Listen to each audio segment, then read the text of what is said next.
আসসালামু আলাইকুম। রোজার মাসে আসলে পড়ার রুটিনটা কেমন হওয়া উচিত? বেশিরভাগ জন দেখা যায় যে রোজা যেই উদ্দেশ্যে আসছে সেই উদ্দেশ্যে মূলত হচ্ছে যে অধিকাংশের উল্টা হয়ে যায়, মানে উদ্দেশ্য পূরণ হওয়ার জায়গায় দেখা যাচ্ছে নতুন খারাপ অভ্যাস তৈরি হয়ে যায়।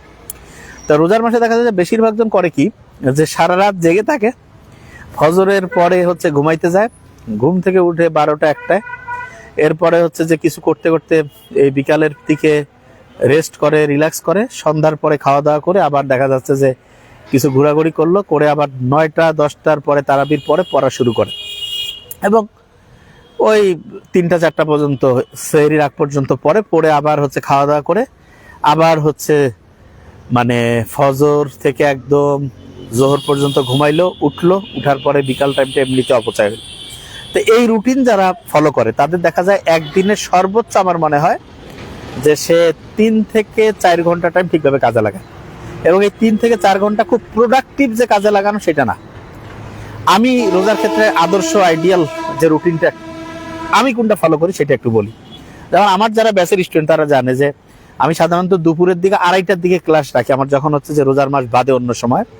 আর ঠিক রোজার মাসে আমার ক্লাস থেকে 2টা থেকে 2:15টার দিকে আমি শুরু করি, এবং প্রত্যেকটা ব্যাচ আমার 2:15 থেকে শুরু করে, যেমন সুপার কমান্ডো মেডিকেল ব্যাচ 1.5 ঘন্টা 1.5 ঘন্টা 1.5 ঘন্টা এরকম টাইম লাগে। এরপরে হচ্ছে যে জিএসটি গুচ্ছের যে ব্যাচ আছে সেটা পড়াই আধা ঘন্টার মতো বা 35 মিনিট। এরপরে এইচএসসির একাডেমিকের 27-এর যে ব্যাচ দেখা যায় একটা আধা ঘন্টা করে, 2টা ব্যাচ 1 ঘন্টা থাকে। এবং ইফতারের ঠিক 5-7-10 মিনিট আগে আমার পুরা মানে হচ্ছে আমার যে সাবজেক্ট ভিত্তিক যে ক্লাস থাকে এগুলো সবগুলো শেষ। তার মানে সুপার কমান্ডো মেডিকেল ব্যাচ শেষ, জিএসটির ক্লাস শেষ, এইচএসসির যে হচ্ছে যে 27-এর যে লাইভ ক্লাসের যে প্রত্যেকদিন 2টা করে ব্যাচ থাকে এইটাও শেষ। তার মানে ইফতারের 5 থেকে 10 মিনিট আগে আমার পুরা কমপ্লিট। এরপরে হয় কি, যখনই আমাদের ইফতারির সময় হইলো ওই সময় আমরা অল্প একটু ইফতারি করে হচ্ছে নামাজ পড়ে ফেলি, তারপরে আমরা একটু ইফতারি বেশি খাই। খাওয়ার পরে দেখা যায় আমি একটু টাইম চোখ টোক বন্ধ করে থেকে 7টার দিকে আমার যে ক্লাস থাকে সেই 7টার দিকে 7টা 7:15 এইরকম টাইমে দেখা যায় আমি ক্লাস শুরু করে ফেলি। এইটা 8টা 5 মিনিট থেকে শুরু করে ঠিক 8টা পর্যন্ত ক্লাসে থাকলাম। থাকার পরে নামাজ পড়ে দেখা যাচ্ছে যে একটু কোরআন শরীফ নিয়ে একটু রিসার্চ করা, একটু চিন্তা ভাবনা করা প্রত্যেকদিন, এটা করে এরকম করে টাইম চলে যায় প্রায় মানে নামাজ শেষ হইতে 9টা 30-35। তারপরে তুমি যতক্ষণ আমি হচ্ছে যে মন চাইলে কোনো বই পড়লাম বা ইয়া করলাম, আর যদি কখনো লাইভে ওই সময় যাই তাহলে 9টা 35 থেকে 45 10টার দিকে অনেক সময় লাইভে যায়, যে লাইভ ক্লাস যদি থাকলো শেষ করলাম। করার পরে দেখা যায় অনেক সময় মন চাইলো যে ঠিক আছে একটু কোনো বিষয় নিয়ে একটু রিসার্চ করলাম, আর না হলে চেষ্টা করি ওই সময় ঘুমাইতে। তবে সবচেয়ে মানে খুব ভালো যেটা আমি নিজের যেটা করি সেটা হলো যদি আমরা রোজার মাসে 10টা 10:30টার মধ্যে ঘুমাইতে যাই, হ্যাঁ 10টা থেকে 10:30, আমি আসলে রাস্তায় আছি এখন, হ্যাঁ আমি বাসা যাচ্ছি, বাসার সামনে, আমি এখনো বাসা পৌঁছি না, এই জন্য চলে আসছি। এবং যদি আমরা ভোর 4টার দিকে 4:30টার দিকে উঠে যদি ফজরের নামাজটা পড়ে আমরা যদি আল্লাহর রহমতে বলা যেতে পারে যে তারপর থেকে যদি আমি দুপুর পর্যন্ত 1টা পর্যন্ত যদি 12টা পর্যন্ত যদি পড়াশোনা করি, তারপরে যদি আমি দুপুরের মধ্যে আধা ঘন্টা 1 ঘন্টা যদি রেস্ট নেই, ঘুমাই, হ্যাঁ তাইলেও ভালো। আর যাদের সরকারি কোনো চাকরি টাকরি নাই, স্টুডেন্ট, তাদের জন্য সেরা রুটিন কি হইতে পারে সেটা লিখি। সে ফজর মানে 4:30টার দিকে ঘুম থেকে উঠলো বা 4:15টার দিকে উঠে 5টা 5:15 পর্যন্ত সেহরি করে 5:30টার দিকে তার নামাজ হয়ে গেল। 5:30 থেকে শুরু করে 6:30 7:30 8:30 9:30 10:30 10:30টা পর্যন্ত টানা এখানে 5 ঘন্টা, প্রত্যেক ঘন্টা 45 থেকে 50 মিনিট করে পড়বে। পড়ার পরে 10:30টার দিক থেকে শুরু করে 11:30 12:30 2 ঘন্টার মতো সে হয় 1.5 ঘন্টার একটা ঘুমাইতে পারে, 1.5 ঘন্টা, অথবা করতে পারে কি সেই সময় চাইলে সে প্র্যাকটিস করতে পারে, প্রশ্ন রিভিশন দিতে পারে, বা অন্য কোনো যে কোনো কাজ করতে পারে। এরপরে ঠিক মানে জোহরের নামাজ পড়ে আবার দুপুর 2টা থেকে শুরু করে সন্ধ্যা 6টা পর্যন্ত অ্যাক্টিভলি পড়াশোনা করবে। এবং 6টার পর থেকে আর কোনো পড়াশোনা নাই, যদি পেজে কোনো ক্লাস বা গ্রুপে কোনো কিছু থাকে সেটা করলো, নাহলে রিভিশন দিল, বাস। তার মানে রুটিনটা কিভাবে করলাম খেয়াল করে দেখি। ঘুমটা খুব ইম্পর্টেন্ট। যদি আমি ঘুমাইতে পারি ঠিক বলা যেতে পারে রাত ওটাকে যেটা বলে যে 10:30টা সর্বোচ্চ টাইম, বা 11টা হইতে পারে, এবং ভোর 4:15 4:30টার দিকে উঠলাম, উঠে ফজরের নামাজ পড়ে ঘুমাবো না, 10:30 পর্যন্ত পড়বো, তারপরে 10:30 থেকে শুরু করে জোহরের নামাজের আগ পর্যন্ত মন চাইলে এখানে 1.5 ঘন্টা থেকে 2 ঘন্টা ঘুমাইতে পারি, 3 ঘন্টা ঘুমাইতে পারি, কিন্তু ঠিক জোহর নামাজ পড়ে এরপরে একদম দুপুর 2টা থেকে অবশ্যই বসবো, একদম ইফতারির 5 থেকে 10 মিনিট আগ পর্যন্ত, আসরের নামাজ বাদে একেবারে অ্যাক্টিভ পড়াশোনা করবো। যেমন আজকে আল্লাহর রহমতে আমরা সুপার কমান্ডো মেডিকেল ব্যাচে সায়েন্সের পড়লাম, কি পড়লাম খেয়াল করি, আমি সায়েন্সের 2টা সাবজেক্ট পড়ছিলাম, দেখি আমি মাথায় আনার চেষ্টা করছি কি কি পড়াইলাম।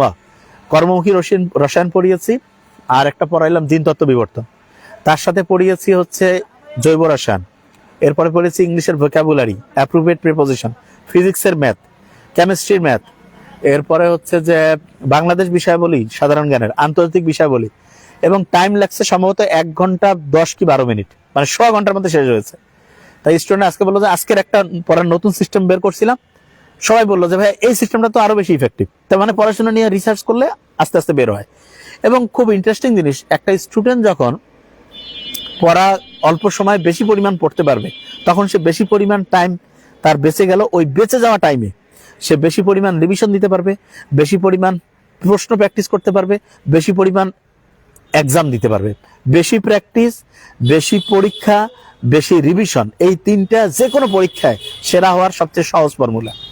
আর আমাদের বেশিরভাগ স্টুডেন্ট দেখা যায় যে সেহরি করে হচ্ছে ঘুমায়, যেটা খুবই খারাপ জিনিস। এইটা ভাইয়া তোমার ব্রেন ধ্বংস হয়ে যাবে। এবং তুমি মনে করতেছো কি যে ভাই সারা রাত জায়গায় ওই একবারে ঘুমায় নিলাম, তারপরে আমি ওই যে দুপুর এবং সারাদিন তোমার ভালো কাটবে না। আমি তোমাকে বলছি তুমি সামনের জাস্ট আজকে তো বোধহয় 8 না 19 20 21 22 23 24 25 26, হ্যাঁ 8টা রোজা হয়েছে। সামনের যে 20-21টা দিন আছে, ভেরি ফাইন। সাইমুন হাসান কত বছর মেডিকেল কোর্সে বসে, কংগ্রাচুলেশন। আমরা তো আসলে কোনো স্টুডেন্টকে ওই কোনো কিছুই উপহার দেই না, তবে সামনে তোমাদের আমাদের বিসিএস এর জন্য আমাদের কাছে যারা পেজে যোগাযোগ রাখবা, বিসিএস এর কোর্সে তোমরা এনরোল পাবা। বাইরের স্টুডেন্টদের জন্য না, এটা তোমাদের জন্য থাকবে, খোঁজ রাখিও, পেজে খোঁজ রাখিও। আচ্ছা, জিনিসটা বলতেছিলাম সেটা হলো যে একটা স্টুডেন্ট এই খুব ভালো রেজাল্ট করবে যদি সে রাত 10টা 10:30টার মধ্যে ঘুমায় যায়, ভোরে উঠে সকাল 10:30 পর্যন্ত পড়লো, 10:30 থেকে দুপুর 1টা 1:30টা পর্যন্ত একটু ঘুমাইতে পারলো, কোনো সমস্যা নেই। দুপুর 2টা থেকে শুরু করে 6টা পর্যন্ত অ্যাক্টিভলি, তাহলে ওইখানে 4 ঘন্টা, 5:30 থেকে 10:30, এখানে 5 ঘন্টা, 5 4 9 ঘন্টা অ্যাক্টিভ পড়াশোনা। আর সন্ধ্যার থেকে শুরু করে এই যে ইফতারির পর থেকে সন্ধ্যা 6টা থেকে রাত 10টা 10:30 পর্যন্ত রিল্যাক্স, তারাবি পড়লো, কোরআন পড়লো, পেজে এমনিতে এক্সট্রা ক্লাস থাকলে করলো, গল্প গুজব করলো, হাঁটাহাঁটি করলো, ফ্যামিলির সাথে আড্ডা দিল, কোনো সমস্যা নেই। তো তোমরা কি করবা? তোমরা বেশিরভাগ জন যে জায়গাটায় ভুল করে, রাতে ঘুমায় হচ্ছে ফজর পরে, আর অনেকে আছে ফজরও পরে না, ও করে কি 2টা 3টার দিকে ঘুমায়, সেহরি খেয়ে ফজরও বাদ, এবং দেখা যায়, হ্যাঁ সাখাওয়াত হোসেন অবশ্যই, দেখা যায় যে সে দুপুর 12টা 1টার দিকে উঠে জোহরের নামাজ পড়ে, কয় যে ভালো লাগতেছে না, একটু ইফতারির জন্য রেডি হয়। দুপুর 2টা থেকে শুরু করে 6টা পর্যন্ত ইফতারির পরে ঘোরাঘুরি, আবার সে পড়ায় বসতে বসতে তারাবির পরে ওই 10টা 10:30, ওই 2-3 ঘন্টা পড়া হয় সর্বোচ্চ। রুটিন তার ধ্বংস, তার ব্রেনের হাইপোথ্যালামাসের মধ্যে যে বায়োলজিক্যাল ক্লক বসানো আছে সেইটাও শেষ। এবং বেশিরভাগ জন এই রুটিন ফলো করে। আমি আজকে আমার এক মানে বন্ধুর সাথে কথা বললাম, সেও মেডিকেলের ডক্টর। সে আমাকে বলতেছে, দোস্ত দেখো, আমি যখন কলেজে পড়তাম তোমার মতো আমি আগে ঘুমাইতাম, আগে উঠতাম, কত ভালো ছিল। আর এখন এই মেডিকেলে ভর্তি হয়ে সে বিসিএস অফিসার, যে হচ্ছে সারাদিন হচ্ছে যে ওই কেমন কেমন করে টাইম চলে যেত, রাতে 10টায় পড়তে বসতাম, ওই রাত জাগা অভ্যাস হয়ে গেছে 2টা 3টা, কোনো কাজে কোনো বরকত পাই না। তো এই কাজটা যাতে আমরা না করি, যেটা সবাই করে, আমি বারবার বলতেছি, এই জিনিসটা থেকে নিজেকে বেরোয় আসতে হবে, এইটা সবচেয়ে ইম্পর্টেন্ট। আর একটা স্টুডেন্ট সেরা হবে তখনই যখন তার রুটিনটা সেরা হবে। তো এইটা নিয়ে আমাদের সামনে আমরা মানে সেরা রুটিন, এবং ওই যে অনেকের সমস্যা আছে না, যেই কাজটা করা উচিত সেটা করে না, যেটা করা উচিত না সেটা সে করে, এরকম হয়তো। এইগুলো নিয়ে আমাদের সামনে হচ্ছে যে মানে হচ্ছে ওইটাকে আমরা বলি যে, যেটা যেমন প্যারেন্টিং কোর্স আমাদের আনার কথা, আমরা ওই যে ভোটের কারণে পিছিয়ে দিয়েছি, সামনে ইনশাল্লাহ রোজার মাসের পরে এই কোর্সগুলো আসতেছে ইনশাল্লাহ। যে এই যে এক একজন যে জীবনে সফল হওয়ার জন্য যেই কাজগুলো করা উচিত সেগুলো যে রেগুলার করতে পারে না, এটার কারণটা কি এবং এইটার সায়েন্টিফিক সমাধান কি, এগুলো নিয়ে হচ্ছে কোর্স আসবে একাডেমির পক্ষ থেকে। মানে আমরা চেষ্টা করব যে এমন কোর্স যাতে করে একটা স্টুডেন্টের লাইফটা চেঞ্জ হয়ে যায়, ওই কোর্সগুলো করে সেরা স্টুডেন্ট যাতে সে হইতে পারে ইনশাল্লাহ। আর আরেকটা জিনিস যেটা, সেটা হলো যে আমাদের যেমন সুপার কমান্ডো মেডিকেল ব্যাচ চলছে, এখানে তুমি দেখো যে 1.5 ঘন্টায় যেই পড়াটা আজকে আল্লাহর রহমতে এটা 1.5 ঘন্টার মধ্যে আমরা পড়ে ফেলছি। তার মানে নতুন নতুন গবেষণা করলে সায়েন্সের 2টা সাবজেক্ট, ইংলিশ, জেনারেল, কত কিছু অল্প সময়ে পড়লাম। তা তোমরা যারা জীবনে অসাধারণ হইতে চাও, আমি বলবো অনলাইনটাকে কাজে লাগাও, রুটিনটা ঠিকভাবে করো এবং সারা দেশে খুঁজে দেখো কোথায় সবচেয়ে ভালো পড়ায়। আমি তো বারবার বলি নাবিল একাডেমির মেডিকেলের কোর্সের সাথে অন্য সবার কোর্স, আমি নাম বলে দিই আবার, রেটিনা, উদ্ভাস উন্মেষ, মেডিকো, মেডিলজি, ব্যাটলস অফ বায়োলজি, RTDS, তারপরে DMC স্টেশন, RTDS সবগুলো, তার মেডিএম, সবার ক্লাস দেখো, দেখে যেখানে সবচেয়ে ভালো, আমার কথা খুব ক্লিয়ার, যেখানে সবচেয়ে নাম্বার 1 সেখানে পড়ো। তবে আমি আজকে আমাদের স্টুডেন্টের কাছে শুনছি যে আপনার পড়ানোর এটা মানে এই একাডেমিক সিস্টেমটা আলাদা, একেবারে ডিফারেন্ট স্টাইল। তা আমরা চাই যে তোমাকে সবচেয়ে সেরা স্টুডেন্ট হওয়ার জন্য যা দরকার সেটা আমাদের কাছে আছে ইনশাল্লাহ। হ্যাঁ স্যার, আপনার কাছেই গতবার শুধু আপনার কাছে পড়েছি, বর্তমানে সরকারি মেডিকেল আলহামদুলিল্লাহ। বোনস কিছু করতে গেলে এ থেকে পড়তাম কিভাবে, বর্তমানে সরকারি মেডিকেল স্যার আমার হাত কাঁপে ভিসেরা বা বোনস কিছু করতে গেলে। আচ্ছা, এইটা নিয়ে আমি বলবো যে এইটার আসলে ওই যে ভয়টা তাড়ানোর জন্য একটা মানসিক গেম আছে। আর যদি এমনিতে হয় তাহলে হচ্ছে যদি ইন্ডিফার খেয়ে দেখতে পারো, হ্যাঁ প্রোপানল যে রয়েছে এটা হচ্ছে 10 mg করে সকালে একটা, রাতে একটা, মোট 20 mg, ওইটা খেতে পারো, খেয়ে দেখতে পারো যে ভয়টা ইনশাল্লাহ কমে যাবে। এটা করো, ইনশাল্লাহ মনে হয় ঠিক হয়ে যাবে। যদি হাঁপানি বা অ্যাজমা এগুলো না থাকলে তখন খাইতে পারবো। আচ্ছা, যে জিনিসটা বলতেছিলাম যে খুবই গুরুত্বপূর্ণ যে জিনিসটা, রুটিনটা এই মাসে ঠিক করে ফেলা, এবং এই মাসে রুটিন তুমি ঠিক করে ফেলো, সারা দেশের মধ্যে তুমি সেরা স্টুডেন্ট হবা। ওকে, তা আমি আসলে বাসা যাচ্ছিলাম, রাস্তায় আমি এখন বাসা থেকে 15-18 কিলোমিটার দূরে। হ্যাঁ, তো এই জায়গায় দেখলাম যে টাইম হয়ে গিয়েছে, এই জন্য তা আমি প্রত্যেক স্টুডেন্ট এবং অভিভাবকদেরকে বলবো যে রোজার মাস হচ্ছে রুটিন ঠিক করার মাস। রাতে 10টা, 10:30, সর্বোচ্চ 11টা এর মধ্যে ঘুমাবো। ফজরের পর থেকে একদম সকাল 10:30 পর্যন্ত পড়বো। 10:30 থেকে দুপুর আগ পর্যন্ত হচ্ছে মানে 2 ঘন্টা থেকে 3 ঘন্টা ঘুমাবো। জোহরের নামাজ পড়ে ঠিক 2টা থেকে 6টা পর্যন্ত অ্যাক্টিভলি পড়বো। 6টার পর থেকে রাত 10টা, 10:30, 11টা পর্যন্ত একদম যা খুশি তাই করবো। হ্যাঁ, এবং আমাদের ফর্মুলা ফলো করো, সারা দেশের মধ্যে সবচেয়ে সেরা স্টুডেন্ট হও। দোয়া করিও। Thank you so much. আসসালামু আলাইকুম।